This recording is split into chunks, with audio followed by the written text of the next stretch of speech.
வச்சிருச்சு.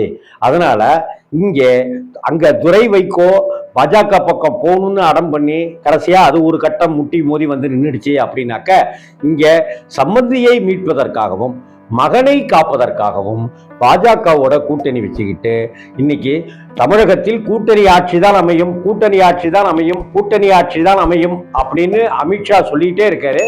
கூட்டணி ஆட்சி தான் அமையும், கூட்டணி கமா ஆட்சி தான் அமையும்னு எடப்பாடி இன்னமும் சொல்லிக்கிட்டே இருக்காரு. இங்க அங்க துரை வைகோ அவர்களுக்கு மகன் துரை வைகோ குடைச்சல்னாக்க இங்க நம்ம எடப்பாடி அண்ணனுக்கு அவருடைய மகன் சம்பந்தி வகைராக்கள் குடைச்சலை கொடுத்துட்டு இருக்காங்க அப்படின்றது.